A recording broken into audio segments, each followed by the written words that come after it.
I don't know how to properly communicate this to you guys if you haven't heard me yet, but all of Brooklyn and 2/3 of Manhattan will be here.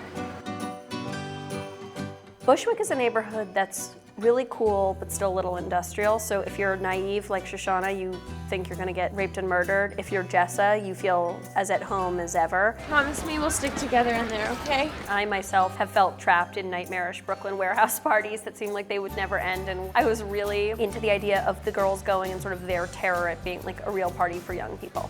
Marnie is dressed like she's going to, somebody's bat mitzvah and is completely out of place, and that's only more pronounced when she sees Charlie's new girlfriend and the fact that she's wearing like a crop top and denim shorts. You were awesome. A huge part of her self-confidence has come from the idea that there's this person out in the world who's completely obsessed with her, and so when that turns out not to be the case, she's certainly traumatized by it. You are a sociopath.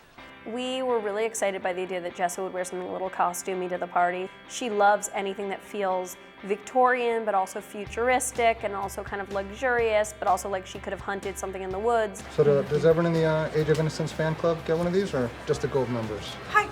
I've been looking for, I just had this like crazy realization. It's kind of amazing. In this episode, Shoshana accidentally smokes crack, which was based on a time that my friend smoked what she thought was pot. Then it turned out it was salvia and crack. I mean, I'm sorry that it happened to her, but it was clearly very inspiring. None of us had actually smoked crack, so we had to do some research. Can you watch her for 1 second? That's my boss right there. Make sure she doesn't jump off a roof or, get fingered by a beatboxer. Jess's relationship with her boss, Jeff, finally comes to a head. You can see why they connect in this episode. You can see his lostness, that she understands it, but she kind of realizes, like, on a basic level, I'm at a party with an old guy, and on another level, that she doesn't want to be responsible for his pain, emotional or physical. And she also realizes, for the first time, the part she played in it, that she's not sort of just a victim of her own beauty, but that she really had a role in the whole thing. I can't do this kind of thing anymore.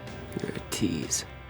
Well, for Hannah, this episode's about her preconceptions of Adam meeting the reality of Adam. I mean, she doesn't really know him. Is that how you know Adam?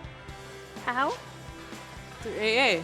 The idea that he has this whole area of his life that proves that he's more emotionally in tune than we thought, and Hannah had no idea about it, was really fun to play with. And although he hasn't been good to her, she hasn't really made an effort to get to know him either. The relationship's been very much about her and her own perception of herself. That's you should have shared. You never asked. But in a way, it's really cathartic for them. Do you want me to be your boyfriend? Hannah's had so many knocks in her relationship with Adam, and I love that idea of, at least just for one episode, seeing her overjoyed about what's going on between them, seeing that smile that just kind of can't be contained in that moment where she's like, I'm just where I'm supposed to be right now, as I am.